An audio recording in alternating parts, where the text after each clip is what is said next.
Welcome, people. I'm glad to see you this afternoon. We finally make our transition to sound film. I hope that you endured the silent era with good spirits. I think you'll find as the semester goes on that even some of the silent films you found less compelling when you began will resonate for you and become more valuable. And my expectation is that some of you will decide after the fact that Keaton and Chaplin, and perhaps even for some of you Murnau, presented you with films that were at least as memorable as the most memorable sound films. But we now move into a segment of the course in which every object has more than merely artifactual value, although the artifactual value of these remarkable films is very great.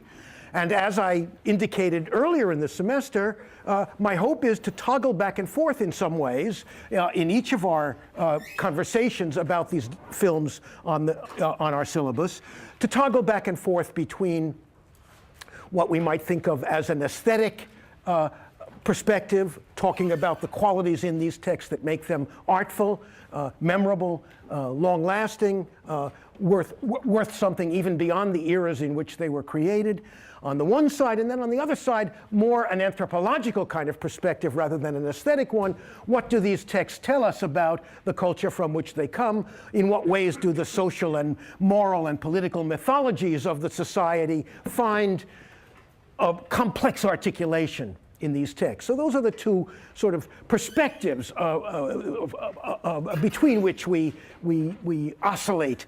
We now turn to the kind of film that emerges after the advent of sound in 1927.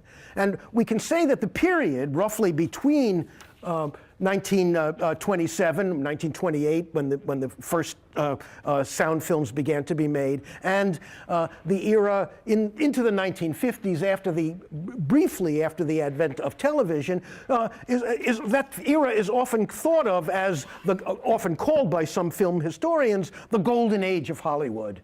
And it was in some respects, maybe in many respects, a golden age. It was certainly a golden age in terms of the size and loyalty of the audience for American movies. And I'll come back to that in a moment. And what happened, of course, in the sound era was that an industry emerged. A more neutral term for the golden age of Hollywood might just be the studio era. Because what happened in the sound era was a fortification and extension of the system that had already emerged and which we've discussed and which David Cook catalogs very fully in the required reading, a fortification and extension of the system that had emerged in the silent era. The mass production system that was already in place in the silent era was perfected and extended. The principle of the specialization of labor became even more complex and effectively deployed in the production of motion pictures. And in this period, in the period between 1928 and 1930, for example, Hollywood spent what was then a tremendous amount of money, $500 million, in gearing up for the transition to sound. It was almost as if silent films became obsolete almost instantly. The famous line from what's the title of the first sound film? The Jazz Singer. Who's the star? The theater singer Al Jolson, right? There's a famous, and there isn't very much dialogue in that film, although there are some 8 interpolated songs. There's very little synchronous dialogue, but there is a little. And one of the most famous lines, maybe the most famous lines in the film, comes at a certain point where someone says, "You ain't heard nothing yet," and the implication is you ain't seen nothing yet either. And it is certainly the case that within 3 years there were no sound films really being made. Some of the, as I've suggested earlier, a comic and still illuminating perspective on this process of Hollywood adjusting to the advent of the new technology of sound is dramatized for us in the wonderful musical we're going to see in a few weeks, Sing It in the Rain. So in this era then, after the advent of sound, the movies become America's dominant entertainment form. And in the period between 1930 and 1945, 7,500 films are made by the Hollywood production system, approximately, almost exactly in fact, 500 films a year. Think about the confidence that this production system needed to have in its capacity to get a return on the number of films that it turned out, and think about what it meant that the entire society was now geared toward this mass form of entertainment. We can get some measure of the tremendous popularity of the movies, the centrality that the movies assumed by the end of the silent era and into the sound era, if we think of some numbers. In 1938, for example, what we might think of as the height, the apex of the studio system, of the sound era, there were a total of 80 million admissions per week in the American movies. That comes to something like 67% of the population. Now, I'm sure some people were going to the movies more than once a week, so it isn't literally as if 70% of the population was attending the movies every week, but it's something close to that. Far more than half the population had an intimate, weekly, habitual relationship to the movies. And the form that the Hollywood system took on was surely in part a reflection of this increasingly intimate and knowledgeable connection between a mass audience and the kinds of movies, the kinds of stories that Hollywood was pumping out. Can you think, for example, why the broad attributes of the system that I've already described, can you think about why those broad attributes would encourage the development of what we would call a system based on stars, in which movie stars, the names of particular actresses and actresses, become so well known that their names carry the film, and people go to the movies to see Gable or Colbert or whatever famous performer, famous actor and there were dozens of such films in a tiering system in which there were great stars at the top, B-level stars below them, C-level actors and actresses below them, and the border between those were somewhat permeable. There was an extraordinary number of people in the society were familiar not only with these stars and the particular films they had made and would follow them from film to film, but were also familiar with what was a partly mythological and fictional story about their private lives that the Hollywood publicity system kept pumping out about the stars and performers. And what was essentially created was a kind of mythological system in which the stars were literally, for the audience, characters who were creatures who were literally larger than life. And some vestigial form of that star system still survives today in the great celebrity stars, rock stars, and some of the great movie stars of today, but it's on a very different scale, and the number of such recognizable figures is much smaller today than it was in the heyday of the Hollywood era, when there were dozens and dozens of actors and actresses whose entire careers were known intimately by the audience, and whose work from film to film was something that particular members of the audience would follow religiously, would follow as if they were members of a kind of fan club. And then the second aspect of the star system was, coupled to it and linked to it, was what we might call a genre system. What's a genre? A category or a kind of story. So the elegy is a poetic genre, and the Western is a narrative genre. And as soon as we mention Western or elegy or situation comedy, to talk about a dominant television genre, as soon as we say that, a set of expectations immediately enters our mind, right? We know that there are certain features that Westerns have. We immediately know when we hear the word Western what historical era the story is set in. We know what the costumes will be like. We can predict what kinds of animals we're likely to see in the film. We can even, if we know the Western genre well, we can even predict pretty accurately what kind of story we're likely to be told, and what the rhythms or trajectory of that story might be. Not because we know the particular Western, but because we know the category. And every Western that calls itself a Western is in some sense in conversation with every previous Western. What we're talking about here in part is a new form of literacy, or at least not exactly a new form, but a central form of literacy, a form of literacy that emerges in popular art when a mass audience becomes more and more knowledgeable about the conventions and operations and formulas on which the system depends. And by the middle of the 1930s, virtually the whole history of the silent era and all the new genres that were elaborating and fulfilling themselves in the sound era were now intimately known by segments, if not the entire American audience.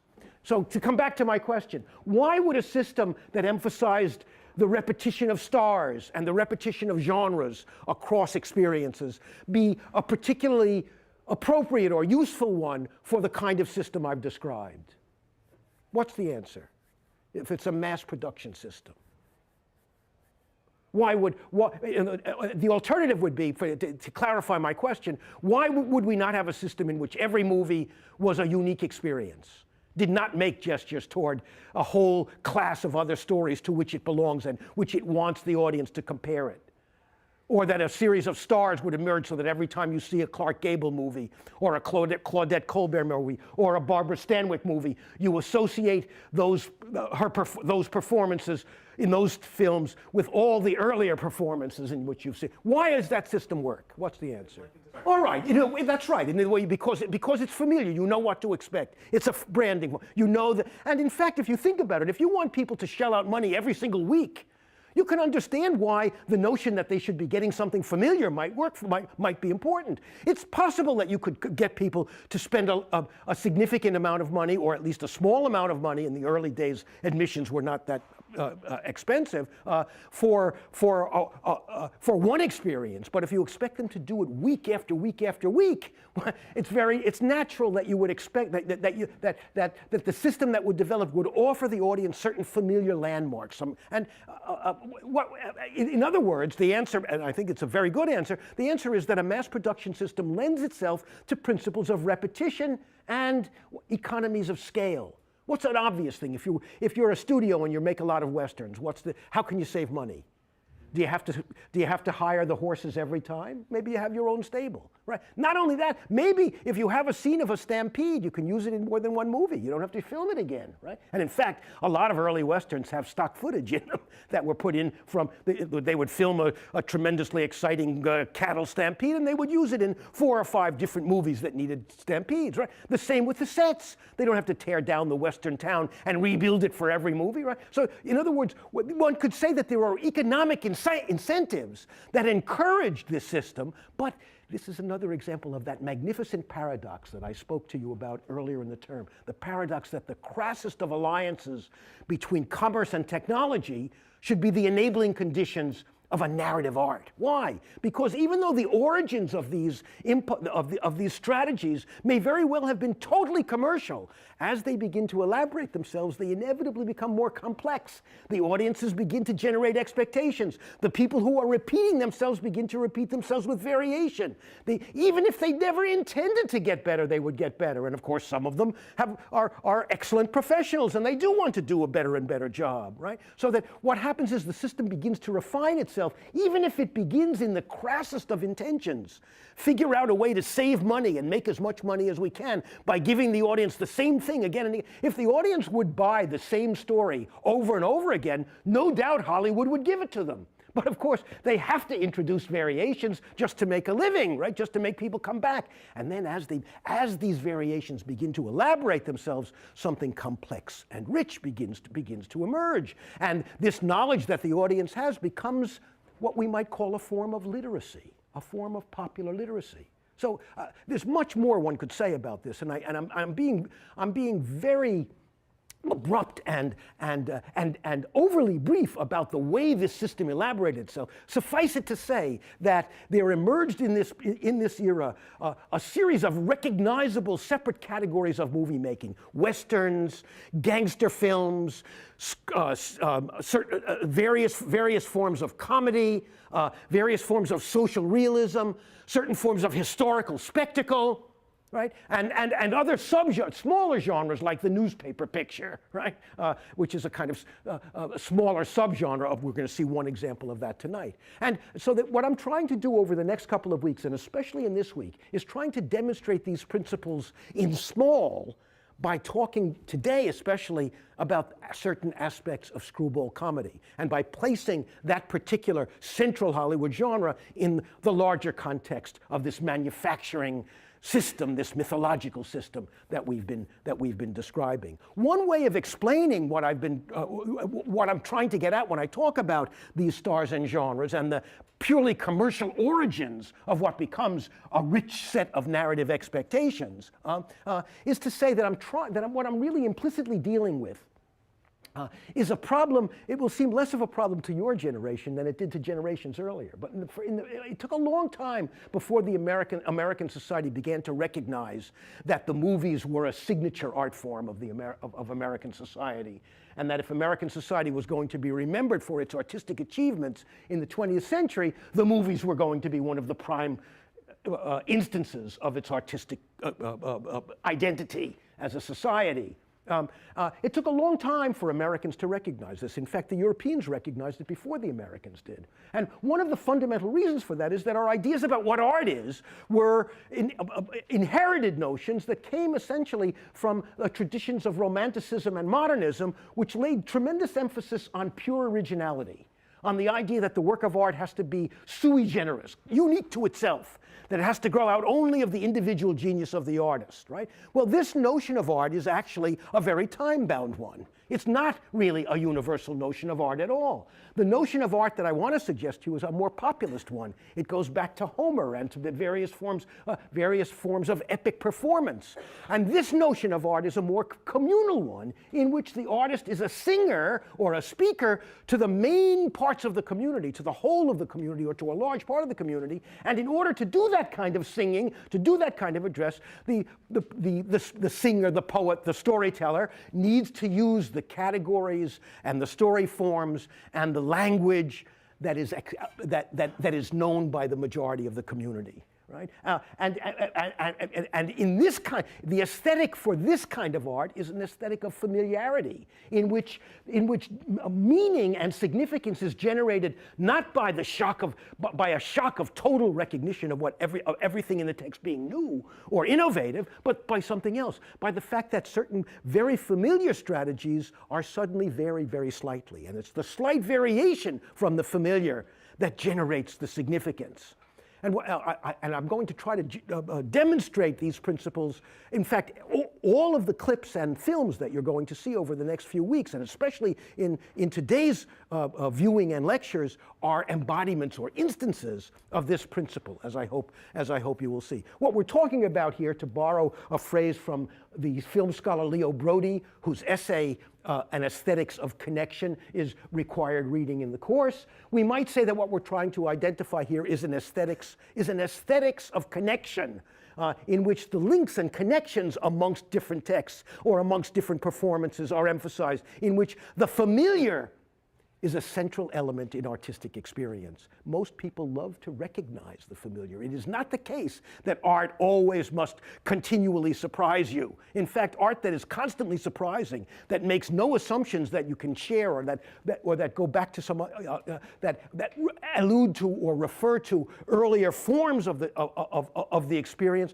probably such a text doesn't even exist. There have to be, even if the allusion or reference to ancestors is one of antagonism, in which the text is saying, look how different I am from my ancestors, it still needs its ancestors in some way. So that the notion that a text can be entirely creatively original is itself a kind of modernist and romantic fallacy. In any case, the artistic principles on which the Hollywood film is based are artistic principles we could identify as populist or democratist, right? And they're based on the idea that the familiar and the everyday can be transmuted into something more complex by good performances, by good writing, by the creation of a compelling story. And that meaning is created not by a single unique creative act, but essentially by a conversational communal process in which a particular perception or sense of the world is juxtaposed against older instances of the same thing, and by comparison, one learns something about where one is in the particular new text. An aesthetic of connection. It's one measure of the complexity and social centrality of the movies in the 1930s, 40s, and early 50s that we can find in the system three separate kinds of comedy. It's a measure of its maturity, right? Not just one, but three fairly robust, separate strains of comedy. And this even excludes musical comedy, the musical film, which could be said to be even yet a fourth strain. Not just one form then, but three. And the form of comedy we're focusing on today is screwball comedy, but I want to say a word about the other two strains to give you at least some sense of where we're coming from. The first significant strain that I would like to mention to you is what I call anarchic comedy. It mobilizes something that's an elemental impulse in many comedies, and maybe in the comic impulse itself at some very deep level, which is an impulse toward anarchic destruction. There's always hidden in comedy at least a kind of skepticism or suspicion or hostility toward the established and the respectable.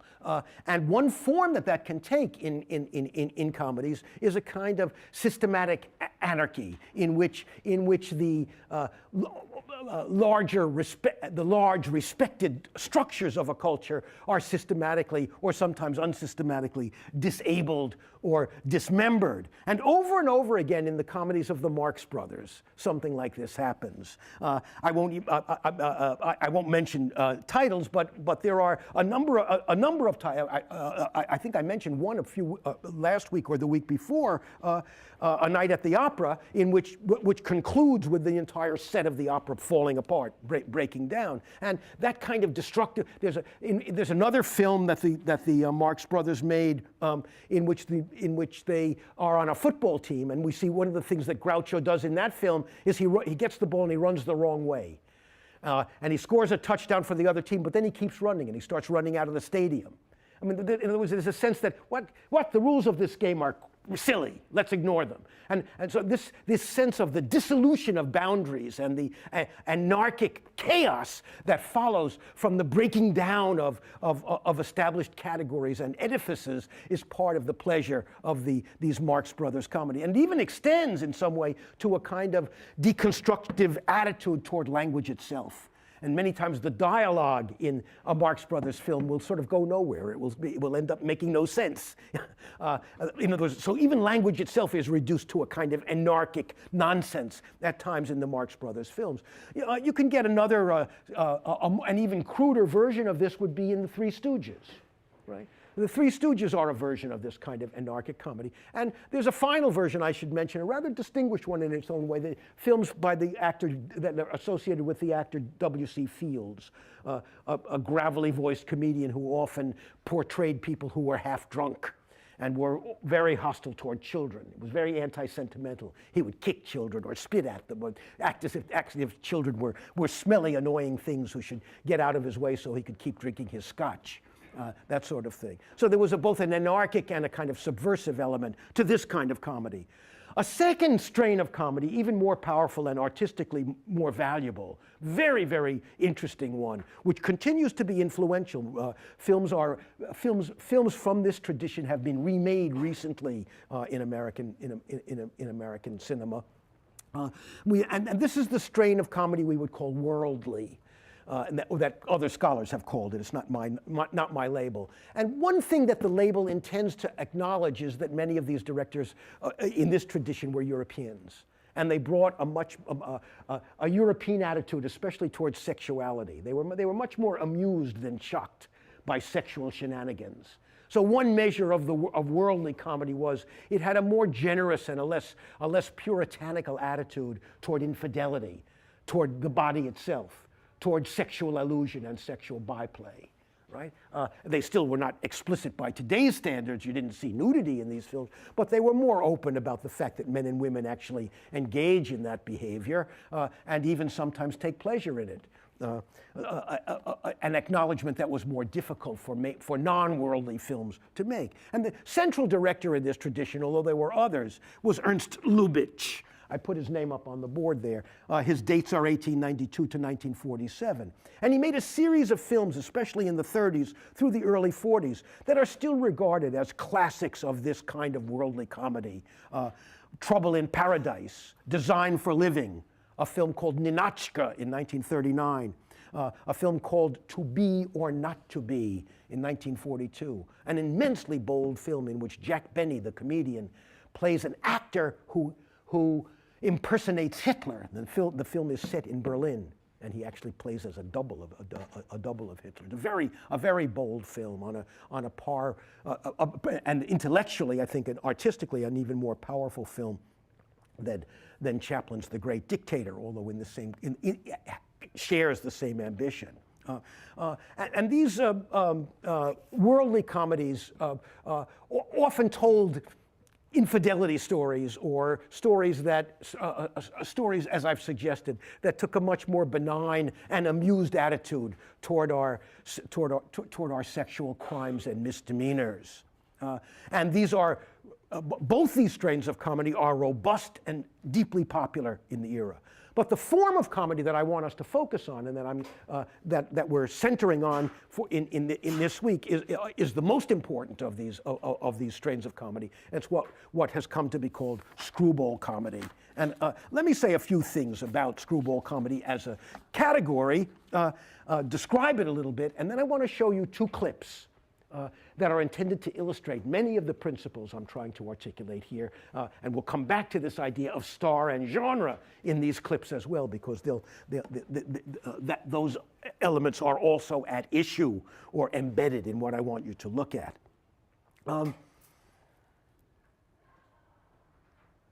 Maybe I should have mentioned, if you were curious about the later incarnations of worldly comedy, I meant to mention that, for example, in 1998, Nora Ephron made a film called You've Got Mail. How many of you have seen it?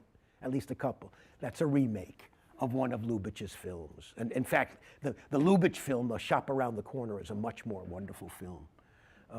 It's a measure, I think, in part of the power and authority of Lubitsch's imagination and the elegance of his comedies, that they continue to inspire imitation in that way. But screwball comedy is in some ways a signature form of American movies. It's a unique creation of Hollywood in the Depression years.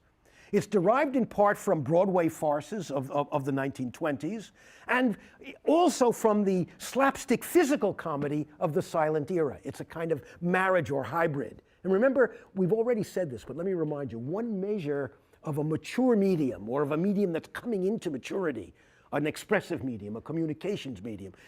One measure of its maturity, or of its emerging maturity, is that forms that used to be thought to be separate marry, become hybridized, right? So that you get, and one of the things I was suggesting about Chaplin's work is it suggests a new maturity in the film, in the cinema as an institution, because it's marrying comedy and melodrama. Because Chaplin brings seriousness into comedy. He slows it down. It's not merely just slapstick anymore, it's also psychologically resonant. Not only can it make you laugh, it can move you, right? And so that marriage or hybridization of two essentially separate forms, right, melodrama, comedy, makes for a richer film. And that's, I'm saying the same kind of thing about this particular form of comedy, this merging of ancestor forms, of the slapstick comedy of the silent era. And of course, the slapstick comedy of the silent era has its ancestors in stage slapstick, and fast dialogue and witty repartee that was especially characteristic of a series of Broadway farces made in the 19-teens and 1920s. But the particular historical moment in which this form emerges is also a shaping factor in the kind of comedy and the subject matter of these comedies. The key qualities of screwball comedy were a kind of irreverent humor, a kind of, something of the anarchic, subversive skepticism that's characteristic of many comic perspectives, coupled with very fast-paced vernacular dialogue. One way to think about screwball comedy is to say it's one of the first forms, along with singing movies that have singing in. I don't want to call them musicals yet, because sometimes they weren't fully musicals, although musicals do emerge at a very early time. But any movie that had singing in it like some westerns, early westerns had singing in it. Why? Because sound had just come in and it was a novelty, right? Well, the screwball comedy is one of the forms that exploits sound in a really expressive and powerful way, compelling way, because it's full of dialogue and it's full of witty, rapid dialogue. Most often arguments or conflicts or quarrels between men and women, dramatizing certain kinds of conflicts of gender. In the course of the film. Key qualities: irreverent humor, a kind of vernacular, fast-paced dialogue, a fast physical pace as well, full of slapstick, right? Physical slap. So a physical quick pace and a verbal quick pace that are often in a competition with each other to see which can be more irreverent and quick and fast and abrupt. Eccentric, often high-born characters who are made fun of and mocked. A lot of screwball comedy deals with the upper social orders, but they're seen as clownish or foolish in some way. And in many screwball comedies, the wealthy characters need to be rescued by their servants. It's a very modest form of class warfare remember, it's the American capitalist system is making these stories, so we're not going to have a Marxist comedy that says that the government should be overthrown by violence, right? But what the comedy, right? It's constrained in certain ways. What the story is able to say, what the films are able to say. This is a matter to which I'll return tonight and talk a little bit more fully about the ideological and political limits that are imposed on the Hollywood system because it has to appeal to everyone. And I think what I have to say will clarify these questions in ways that you'll find very helpful. But for now, let's stick with screwball comedy itself. These highborn characters, then, they're criticized and seen as clownish, but they're never seen as morally evil in the way that a Marxist or a social historian might regard them. Often, the stories are often very deeply improbable ones that are set among the irresponsibly wealthy people. Often the aristocrats are very spoiled and hard drinking.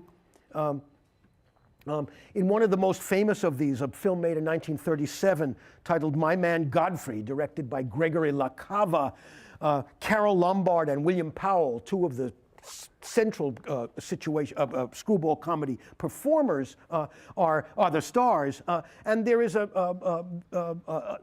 scene in a shanty town by the river in which the poor are located, and the film seems to make some sort of an acknowledgement of the fact that the poor are here. It's acknowledging the horrors of the Depression, but it solves the horrors of the Depression in the end by having the wealthy people build a nightclub on the riverbanks to create employment for all the unemployed. And it's a kind of very imposed and rather foolish, in some sense, happy ending. So the film acknowledges more fully than some screwball comedies the actual existence of shanty towns, of places where homeless people or people who have to live under canvas live. Many screwball comedies didn't even go that far, but it solves the social problem in a characteristically mythological and magical, socially incredible way. Another aspect of these films is that they foregrounded women, and this is a very important aspect of them. This is partly a function of the fact that in the 1920s, the era of the flappers, a new kind of sexually liberated woman begins to appear. Right? Some of that is an outgrowth of the fact that during the First World War, when so many American men were in uniform, right?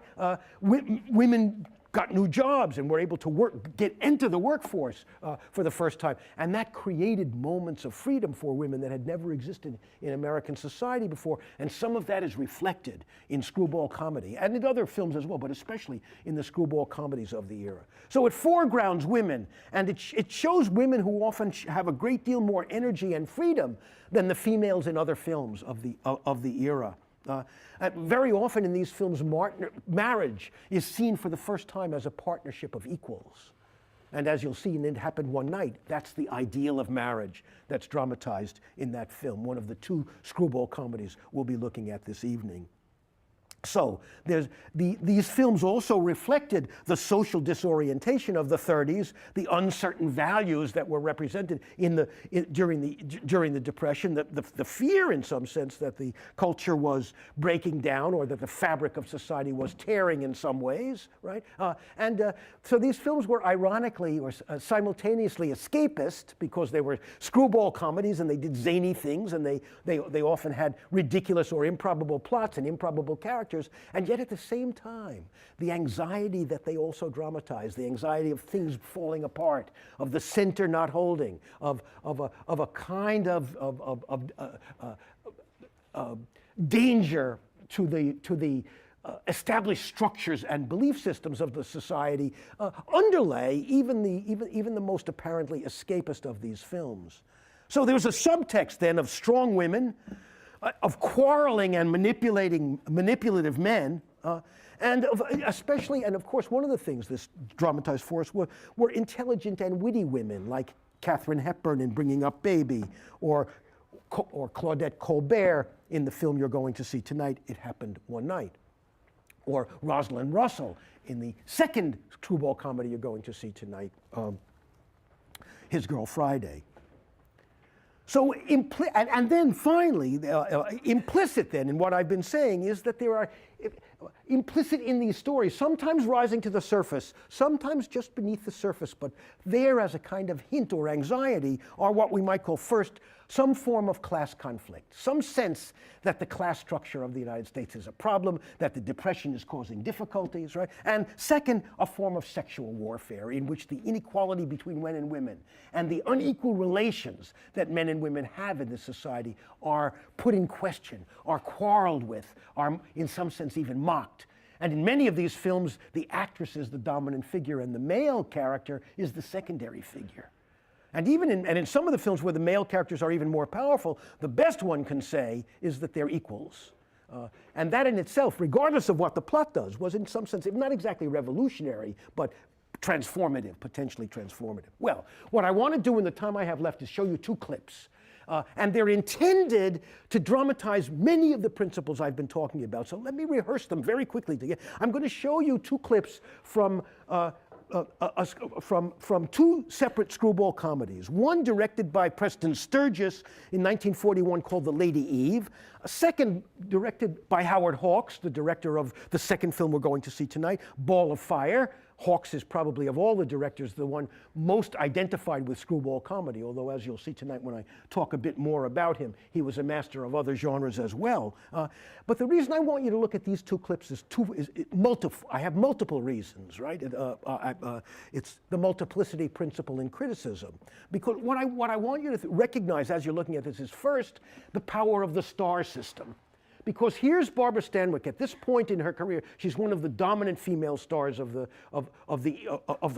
society, one of the biggest money makers in the society. And here we see her in two films that are in the same genre, two different versions of screwball comedy. Look, as you're watching, think about the way in which the persona that she established, the kind of character she stood for in film to film, is both stable but also changing. That is to say, the pleasure you take in watching the two different versions of Stanwyck is an embodiment of the principle I was talking about before when I said that we need an aesthetic of connection. We need to recognize that it's the familiar rather than the completely strange and new that can generate profound, complex sense of artistic achievement. Because the Stanwyck we see in these two films is in many ways a radically different character, but we can also see certain continuities across her character. And we can take pleasure both in what is the same about her, but even more we can take pleasure in the variations she's working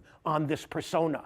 So one of the things that is embedded here is a notion of acting that emerges in the studio era that establishes American acting as something different from the classical British theory of what an actor is. The classical British theory of what an actor is that the actor submerges herself in her role and becomes indistinguishable from the role, and that you shouldn't even be able to recognize the actor from role to role.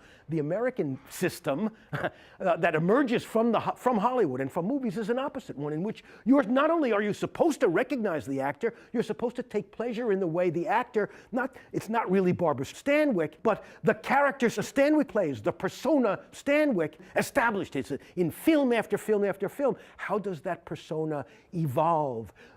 Change in nuances when that persona is presented with different sets of questions, different sets of problems. And what you can feel, and this isn't just true of the actresses, of course, it's even truer of the male stars who had more freedom, there were more roles available to them. So people who were interested in Clark Gable or in Humphrey Bogart could watch these actors across a range of films, each time not getting the same experience, but watching a variation on the persona that the actor was setting up. So a new idea of acting, a different conception of what an actor's job might be, and of how the audience might have a kind of literacy in performance that would enhance and complicate their sense of any individual performance, emerges in this era as well. And the Stanwyck clips demonstrate that.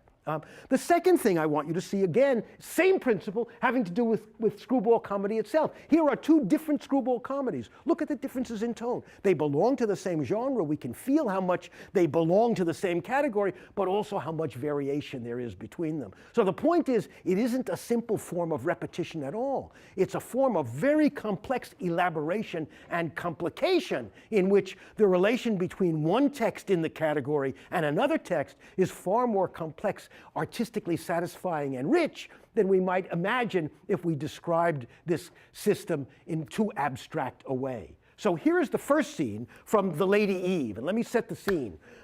In this scene, Barbara Stanwyck plays a con lady. She's on a ship loaded with wealthy aristocrats, wealthy American businessmen, and she and her partner are trying to gull them out of money. Right? And she's sitting at dinner trying to pick out a guy that she's going to become her mark, played by the great American comic and serious actor Henry Fonda.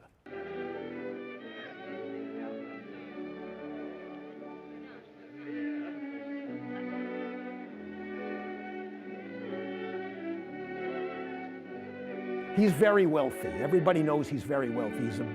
He's the son of a beer magnate, an ale magnate. And he's sitting down in the dining hall of this cruise ship, and all the fortune-hunting women who are there wanting to marry rich men are staring at him.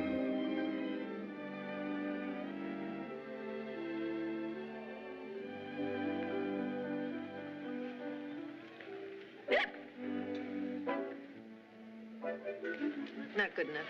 What'd you say? I said they're not good enough for him. Every Jane in the room was giving him the thermometer, and he feels they're just a waste of time. He's returning to his book. He's deeply immersed in it. He sees no one except... Watch his head turn when that kid goes by. Won't do you any good, dear. He's a bookworm, but swing him anyway. Oh, now how about this one? How would you like that hanging on your Christmas tree? Oh, you wouldn't? Well, what is your weakness, brother? So Stanwyck has become the narrator of this that scene. Hasn't been used since Lily Langtry. But see what intelligence she shows, what knowledge. Shame that he doesn't care for the flesh. He'll never see it.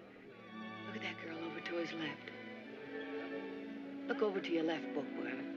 There's a girl pining for you. A little further. Just a little further. There. Wasn't that worth looking for? See those nice store teeth all beaming at you? Why, she recognizes you. She's up, she's down. She can't make up her mind. She's up again. I hope you see how brilliant this is, because look, see her hand here? We're looking at this through the mirror. She's narrating it to I us. went to manual training school with in Louisville. Oh, you're not? Well, you certainly look exactly like him. It's certainly a remarkable resemblance.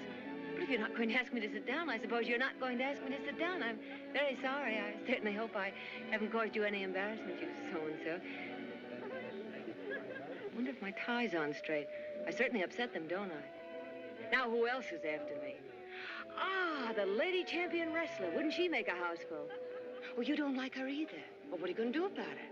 Oh, you just can't stand it anymore. You're leaving. These women don't give you a moment's peace, do they? Well, go ahead. Go sulk in your cabin. Go soak your head and see if I care. Very sorry, sir. That's all right.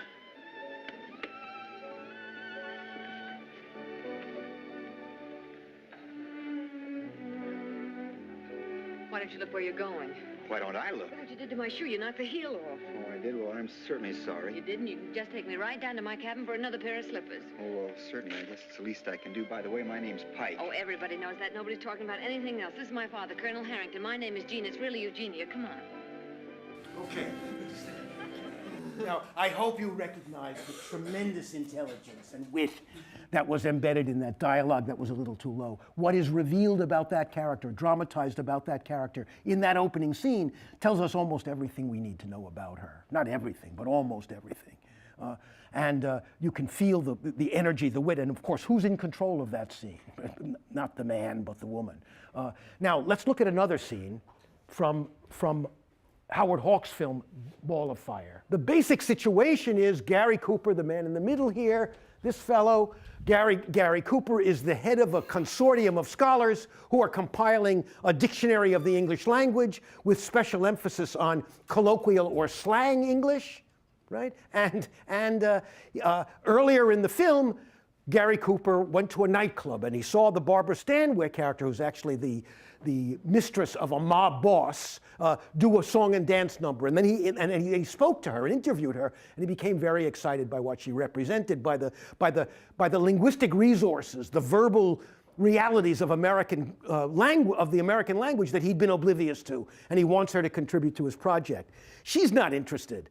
And when she shows up at the lair of the men, of the scholars, when she invades the nest of scholars, she does it because although you don't know that from seeing this clip, but viewers of the film would know it, because she's really on the run. She's afraid that her boyfriend, the mob boss, is going to bump her off. So she needs to hide out. And that's really why she's come here. All right, so here is this scene from Ball of Fire. Name. Have I missed anything? No, I was just about to explain. You see, the word puss means face. Yes. As, for instance, sour puss, pickled puss.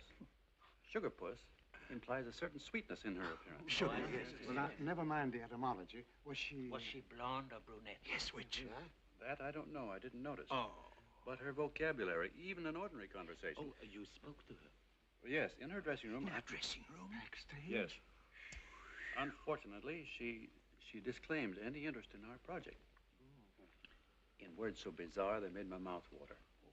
Shove in your clutch, for instance. Oh, it's amazing.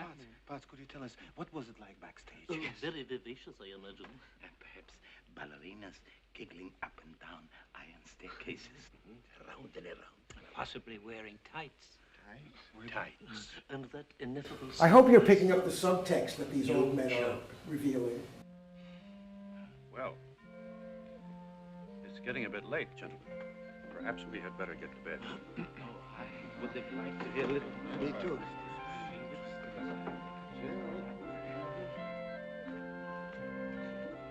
Someday I'll tell you my experiences with a young actress named Lillian Russell. Did you know her?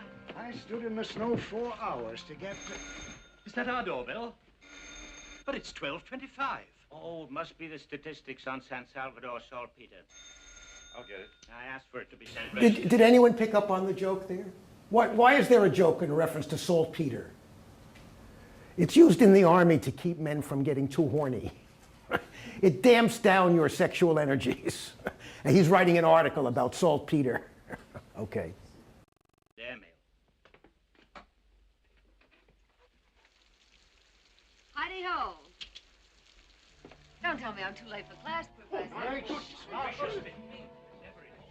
what is that? I don't know what scholar came up with this brilliant description, but there's a kind of convention now among Capra fans and fans of this movie to refer to this scene as the Snow White and Seven Dwarfs scene. Okay.